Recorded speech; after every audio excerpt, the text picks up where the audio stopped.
الحمد لله رب العالمين والصلاة والسلام على رسوله الكريم وعلى آله وأصحابه أجمعين إلى يوم الدين أما بعد۔ تمام تعریف اللہ رب العزت کے لیے ہے، درود و سلام ہو حضرت محمد صلی اللہ علیہ وسلم پر۔ یہ ربیع الاول کا مہینہ چل رہا ہے۔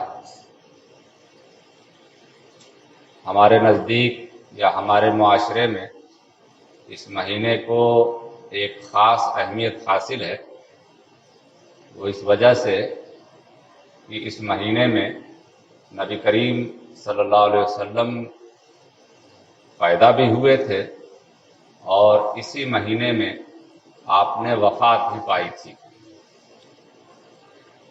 صحابہ کرام اور اس کے قریب کے دور کے لوگوں کے لیے اس مہینے کی بہت زیادہ اہمیت اس لیے نہیں تھی کہ ان کا شب و روز وہ نبی کریم صلی اللہ علیہ وسلم کی یاد میں، ان کی باتوں میں، ان کے ساتھ تعلق میں گزرتا تھا۔ بعد میں جب یہ تعلق کم ہوتا گیا، کمزور پڑتا گیا، تو پھر ضرورت محسوس کی گئی کہ لوگوں کو اس مہینے کی مناسبت سے حضور کی سیرت سے، حضور سے لوگوں کو جوڑا جائے، کچھ باتیں کی جائیں، اور پھر اس کے بعد لوگوں نے اپنے اپنے ذہن سے جو بھی مناسب سمجھا انہوں نے طریقہ ایجاد کیا۔ آپ دیکھتے ہیں کہ ہمارے معاشرے میں کچھ لوگ خوشیاں ہی صرف مناتے ہیں اور اس کے لیے وہ چراغاں کرتے ہیں، میلے کی ایک شکل بنا لیتے ہیں، جو بھی ان کی سمجھ میں آتا ہے کرتے ہیں۔ کچھ لوگ ہیں جو جلسوں اور تقریروں کا انتظام کرتے ہیں، کچھ لوگ ہیں جو سیرت کے موضوع پر کتابوں کی تقسیم کرتے ہیں۔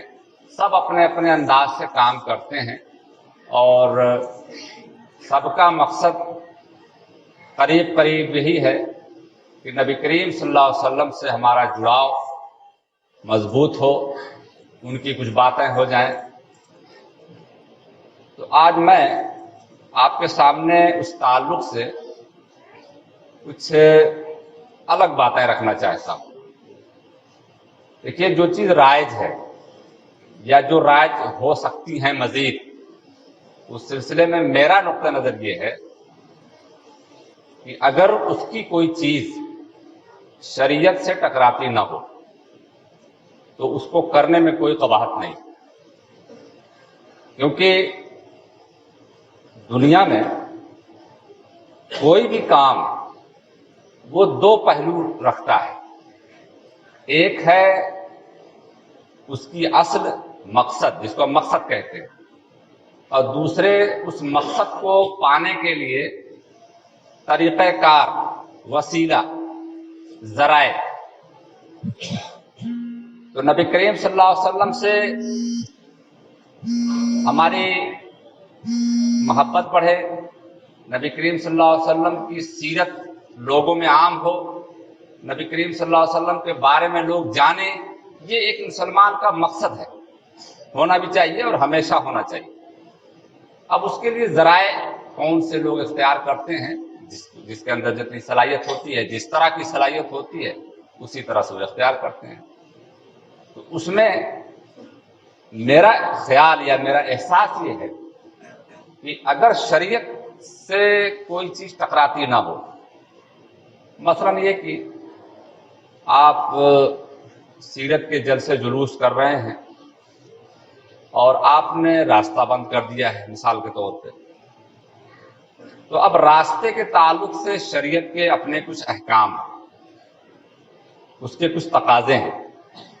اگر آپ اس کو متاثر کر رہے ہیں تو یہاں پر ہمیں رک کر کے غور کرنا پڑے گا، کہیں ایسا تو نہیں کہ ہم کچھ غلط کر رہے ہیں، کیونکہ جس ذات کے لیے ہم اکٹھا ہوئے ہیں، اس ذات نے جو دین ہم کو دیا ہے وہ اس بات کی اجازت نہیں دیتا کہ شاہراہ عام کو، پبلک راستے کو روک دیا جائے.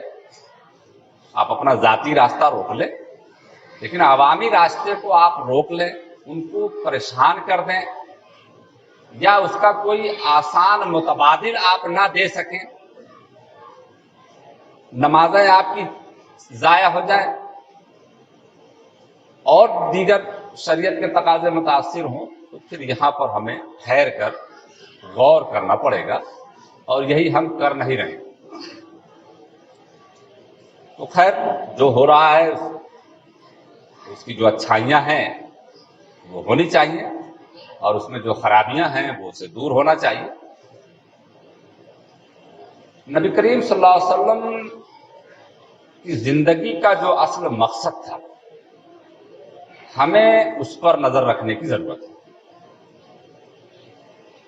نبی کریم صلی اللہ علیہ وسلم کا وجود صرف اس لیے نہیں تھا کہ آپ کے وجود پر خوش ہو جائیں اور آپ کی وفات پر غمناک ہو جائیں، بلکہ ہمیں یہ دیکھنا پڑے گا کہ حضور دنیا میں کیوں تشریف لائے، ان کی محنت کس چیز پر رہی، اور پھر اپنے ماننے والوں سے انہوں نے کیا تقاضے کیے. قرآن مجید نے اس کو بہت تفصیل سے مختلف جگہوں پر بتایا ہے. اس میں سے میں ظاہر ہے دو ایک چیزیں آپ کے سامنے بیان کروں گا جو بہت اہم بھی ہیں آج کے تناظر میں. اس میں جو پہلی چیز ہے وہ ہے نبی کریم صلی اللہ علیہ وسلم سے محبت. محبت کا جہاں تک معاملہ ہے، ایک معمولی سا مسلمان بھی نبی کریم صلی اللہ علیہ وسلم سے حد درجہ محبت رکھتا ہے. وہ ان کے لیے جان بھی دے سکتا ہے، اور آپ کی شان میں گستاخی شاید برداشت نہ کر سکے. یہ محبت اس کے اندر ہے. لیکن محبت کا یہی مطلب نہیں ہوتا، بلکہ محبت کا صحیح مطلب یہ ہوتا ہے کہ آپ جس سے محبت رکھتے ہیں اس کا آپ نمونہ بن کے دکھائیں، اس کی پسند کو اپنی پسند بنائیں، اس کی ناپسند کو اپنی ناپسند بنائیں. یہ محبت کا ایک عام اصول ہے. دنیاوی جو لوگ عشق اور محبت کرتے ہیں اس میں بھی ہمیں یہ بات نظر آتی ہے صاف طور سے کہ فلاں کس کا فالوور ہے. اس کو دیکھ کے ہم بتا سکتے ہیں کہ یہ کس کے پیچھے چل رہا ہے، یہ کس کی نقل اتار رہا ہے، کس کی محبت میں اس نے اپنا یہ حلیہ بنا رکھا ہے. تو جب نبی کریم صلی اللہ علیہ وسلم سے ہماری محبت آخری درجے پر ہونی ہے، حدیث میں آتا ہے کہ لا یؤمن احدکم حتی اکون احب الیہ من ولدہ ووالدہ والناس اجمعین. یعنی نبی کریم صلی اللہ علیہ وسلم فرماتے ہیں کہ تم پورے مومن اس وقت تک نہیں ہو سکتے جب تک میں، نبی کریم صلی اللہ علیہ وسلم خود فرما رہے ہیں، جب تک میں تمہارے نزدیک تمہاری اولاد سے، تمہارے ماں باپ سے اور دنیا کے تمام انسانوں سے زیادہ محبوب نہ ہو جاؤں. تو یہ تو تقاضا ہے. اور قرآن مجید نے بھی اس کی طرف اشارہ کیا ہے کہ نبی کی ذات زیادہ اولا ہے تمہاری اپنی ذات سے. تو صحابہ کرام نے اس کا نمونہ دکھایا بھی ہے، اور ہم دعوے دار ہیں. تو اس مہینے کی مناسبت سے ہماری یہ فکر ہونی چاہیے کہ ہم حقیقی محبت کرنے والے بنیں، دکھاوے کے نہیں. ہماری بات چیت سے، ہمارے معاملات سے، ہمارے شب و روز کے کاموں سے، ہمارے شادی بیاہ سے، ہمارے حتیٰ کہ ہمارے جھگڑوں سے بھی نبی کریم صلی اللہ علیہ وسلم کا نمونہ جھلکے. یعنی نبی کریم صلی اللہ علیہ وسلم نے صرف محبت کرنا نہیں سکھایا، جھگڑے کے اصول بھی سکھائے، ناراضگی کے اصول بھی سکھائے۔ کیا نہیں سکھایا؟ بچوں کے ساتھ، بیوی کے ساتھ، معاشرے کے ساتھ، جانوروں کے ساتھ، پیڑ پودوں کے ساتھ، دشمنوں کے ساتھ کیا معاملہ کرنا ہے، کیسے کرنا ہے، سب سکھائے ہیں۔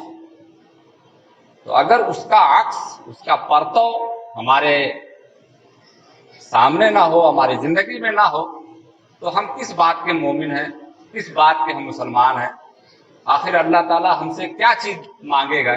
ہماری وہ کیا چیز دیکھے گا؟ ہمارا گھر دیکھے گا، ہماری صحت دیکھے گا، ہماری کمائی دیکھے گا، ہمارا روزگار دیکھے گا، کیا دیکھے گا؟ یہی تو دیکھے گا کہ میں نے جس ہستی کو تم لوگوں کے لیے بھیجا تھا، اس ہستی کے تعلق سے تمہارا کیا رویہ رہا۔ تو اگر اس مہینے میں ہم یہ نہ اپنے اندر یہ جذبہ پیدا کر سکے کہ نبی کریم صلی اللہ علیہ وسلم سے صحیح محبت کے کیا تقاضے ہیں، تو پھر یہ مہینہ بھی آتا رہے گا اور پھر بقیہ مہینے بھی گزرتے رہیں گے اور ہم مسلمان ہیں تو نعرہ لگاتے ہوئے مر بھی جائیں گے۔ تو نبی کریم صلی اللہ علیہ وسلم کے ساتھ ہمارا پہلا رشتہ محبت کا اس طرح کا ہونا چاہیے جیسا میں نے اشارتاً آپ کو بتایا۔ دوسرا سب سے اہم پہلو وہ ہے نبی کریم صلی اللہ علیہ وسلم کی ذات کے تعلق سے جتنے شبہات ہیں لوگوں کے ذہنوں میں، جتنے اعتراضات ہیں، اس پر کام کیا جائے، اس پر محنت کی جائے۔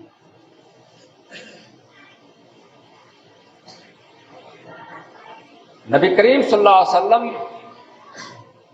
40 سال تک مکے میں رہے، انہی کے ساتھ کھیلے کودے، کھائے پیے، اور جب 40 سال کی عمر میں آپ کو نبوت ملتی ہے تو آپ نے اہل مکہ کو نام بنام بلایا، یعنی سارے خاندانوں کو نام لے لے کر کے جمع کیا،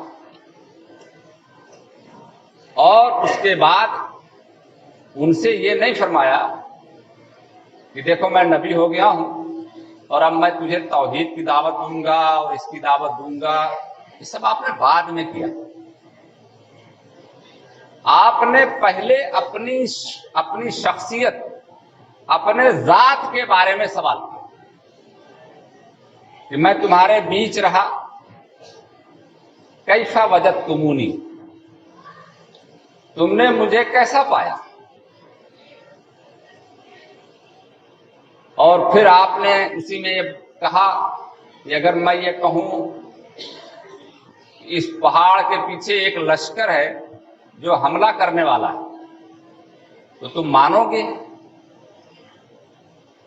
لوگوں نے کہا گرچہ کہ یہ غلط بات ہے کیونکہ ادھر ہی سے تو ہم آئے ہیں، لیکن اگر آپ کہیں گے تو ہم تھوڑی دیر کے لیے اپنی نظروں کا اعتبار بھی چھوڑ دیں گے، یعنی ہم مان لیں گے کہ ہاں کوئی لشکر پیچھے ہے، اگر آپ نے کہا تو۔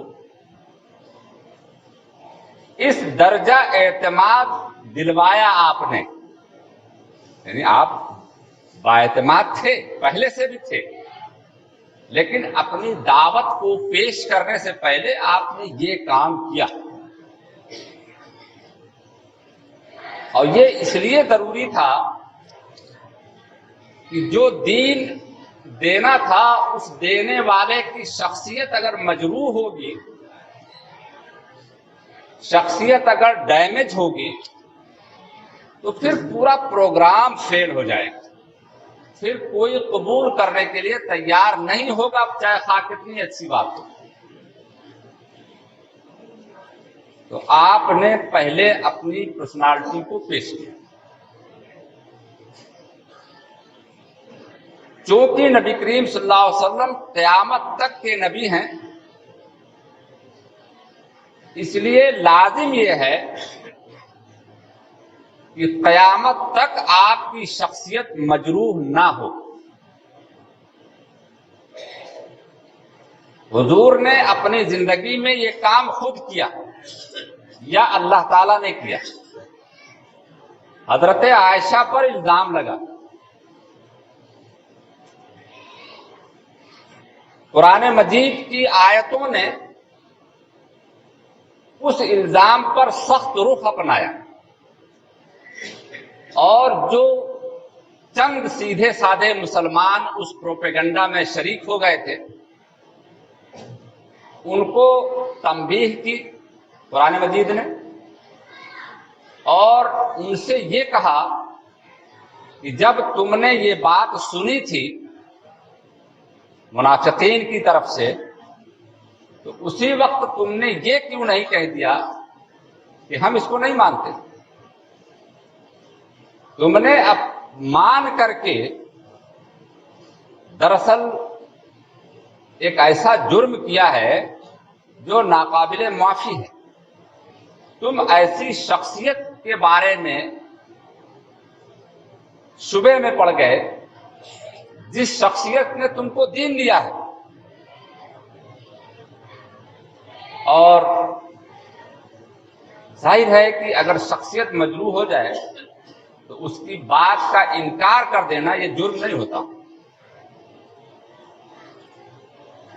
آج کا اگر کوئی غیر مسلم قیامت کے دن یہ کہے کہ میں اس نبی پر کیسے ایمان لاتا جس نبی کے بارے میں میں نے یہ سن رکھا تھا کہ ان کے اندر یہ کمیاں تھیں یہ کمیاں تھیں یہ کمیاں تھیں، وہ معذور ہوگا. یہ لازم ہے.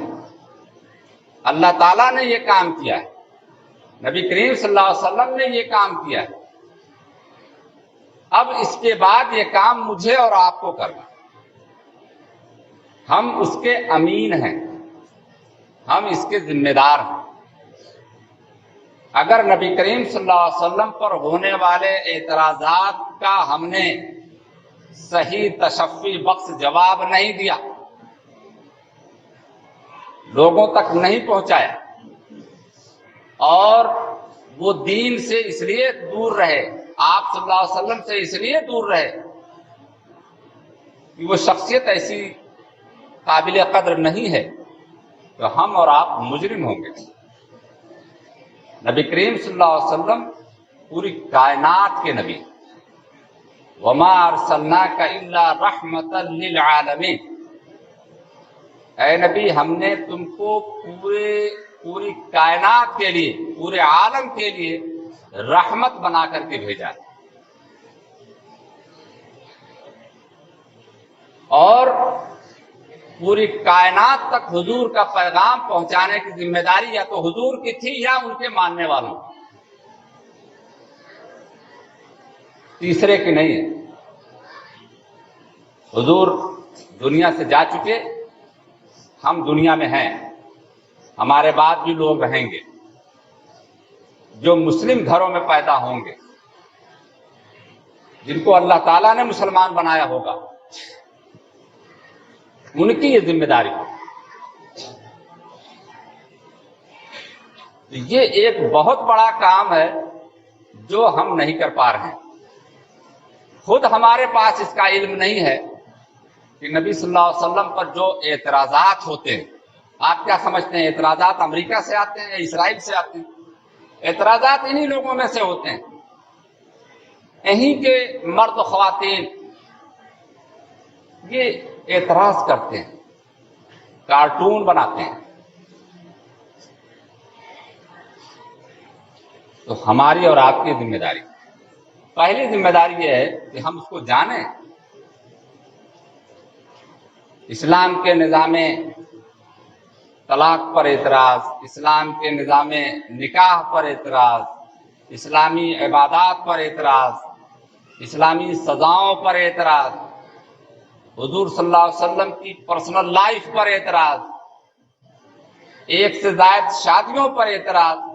یہ سارے اعتراضات آپ پہلے جانیں، یہ آپ کی ذمہ داری ہے. یہ کوئی آپشنل نہیں ہے کہ چند لوگ جان گئے تو ہو گیا.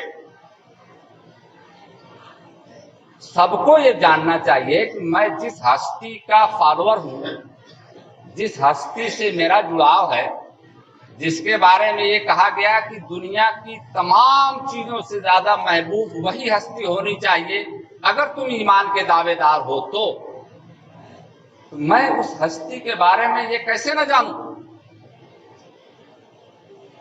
کہ حضور کے بارے میں جو لوگ کہتے ہیں اس کی حقیقت کیا ہے.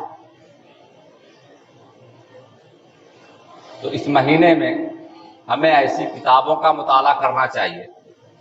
پہلے تو ہم سیدھی سادی کتابوں کا مطالعہ کر لیں جو سیرت کے موضوع پر ہے، جس میں سیدھے سیدھے حضور کی زندگی ہو بچپن سے لے کے وفات تک کی، مختصر اور ضخیم جو آپ کو میسر آ جائے. مسجدوں میں ہے، دکانوں پہ ہے، لائبریریوں میں ہے، نیٹ کا زمانہ ہے، نیٹ پہ آپ تلاش کر کے پڑھ سکتے ہیں. پڑھیں اس کو، تھوڑا سا وقت لگائیں. یہ صرف جھومنے کا مہینہ نہیں ہے، یہ کچھ سوچنے کا مہینہ. تو ہم میں سے ہر فرد یہ ذمہ داری ہے کہ وہ تھوڑا مطالعہ کرے، کچھ سنے سیرت پر، صرف سیرت پر. اور تیسرا کام اور آج کے خطبے کی آخری بات وہ ہے غیر مسلموں تک حضور کی ذات کو پہنچانا. میں نے بتایا کہ حضور پوری کائنات کے لیے نبی ہیں. حضور کے بارے میں ہماری یہ غلط فہمی ہے کہ حضور ہمارے نبی ہیں. حضور کس کے نبی ہیں اس کو قرآن نے بیان کیا ہے بہت تفصیل سے کئی جگہوں پر. مکے میں جس وقت آئے، جس وقت آپ کو نبی بنایا گیا، تو اس وقت اہل مکہ کو جو کافر تھے، جو مشرک تھے، جو عیسائی اور یہودی تھے، ان کو مخاطب کر کے قرآن مجید نے جگہ جگہ جو بات کہی ہے اس میں ایک جگہ کہا هو الذی بعث فی الامیین رسولا منکم. وہ اللہ وہی ہے جس نے امیوں میں، پورے مکے کو امی کہا ہے قرآن. امی کے معنی ہوتا ہے ان پڑھ کے، یعنی جنہوں نے کبھی مذہبی کوئی کتاب نہیں پڑھی تھی. پورے مکہ والوں کو کہا کہ امیین میں ہم نے ایک نبی بھیجا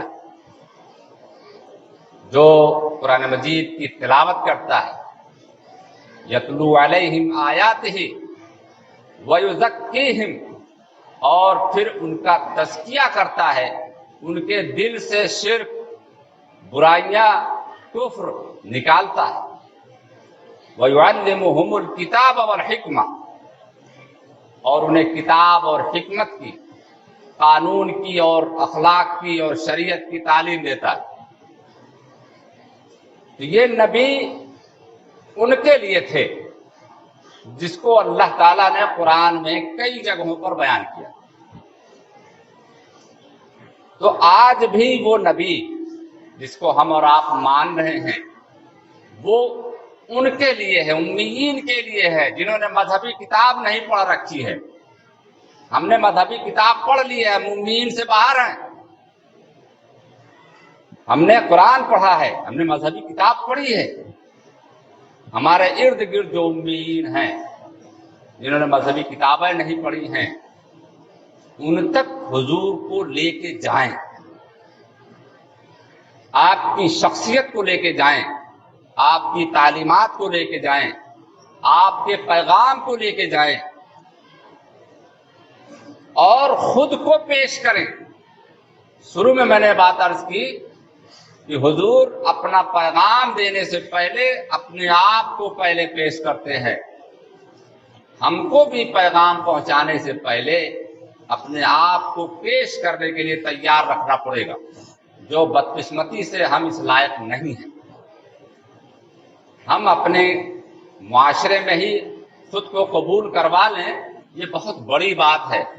چہ جائے کہ کسی غیر معاشرے میں ہم خود کو تسلیم کروائیں، یہ ایک بڑی بات ہے جو ہمیں اور آپ کو اس پر ٹھہر کر کے غور کرنا چاہیے کہ ہم اس شخصیت کو کیا دوسروں تک پہنچا سکتے ہیں؟ اگر پہنچا سکتے ہیں تو ان کو بلائیے، ان کے دروازے جائیے، اپنے گھروں پر بلائیے، اپنے گاؤں میں بلائیے، جمع کیجیے، ان سے بات کیجیے، ان کو لٹریچر دیجیے، کتابیں دیجیے، قرآن دیجیے، سیرت کی کتاب دیجیے، ان کی زبان میں ان سے بات کیجیے، تب جا کر کے اس مہینے کا حق آپ ادا کر سکتے ہیں، نبی کریم صلی اللہ علیہ وسلم سے محبت کا حق آپ ادا کر سکتے ہیں، اور یہ ہمارے اوپر ضروری ہے۔ یہ چند باتیں تھیں جو میں نے ربیع الاول کی مناسبت سے آپ کے خدمت میں عرض کی ہے۔ امید ہے کہ اس پر غور کیا جائے گا، ہم اپنے استر پر کام کریں، آپ اپنے معیار پر کام کریں، کتابیں خریدیں، پڑھیں، دیں، مانگیں، دو چار چھ لوگوں کو پکڑ کے بٹھائیں، چائے پانی کرائیں، کچھ بات کر لیں چند منٹ۔ بلغوا عنی، یہ عن کا جو لفظ ہے یہ بحاث کے معنی میں آتا ہے۔ نبی صلی اللہ علیہ وسلم جب یہ کہہ رہے تھے کہ میرے حوالے سے ایک ہی بات اگر پتا ہے تو اس کو پہنچا دو، بلغوا عنی ولو آیا، عن جو ہے بحاث کے معنی میں آتا ہے، یعنی میرے کریڈٹ پر، میری کریڈٹ پر ایک ہی بات اگر پہنچا سکتے ہو تو پہنچا دو۔ تو اس لائق تو ہم سب ہیں کہ ایک نہیں 10 بات ہم پہنچا سکتے ہیں۔ اللہ تعالیٰ سے دعا ہے کہ اللہ تعالیٰ ہمیں دین کو سیکھنے، سمجھنے اور عمل کرنے اور اسے پھیلانے کی توفیق عطا فرمائے۔ وآخر دعوانا الحمدللہ رب العالمین، سبحان ربک رب العزة عما یصفون وسلام علی المرسلین والحمد للہ رب العالمین۔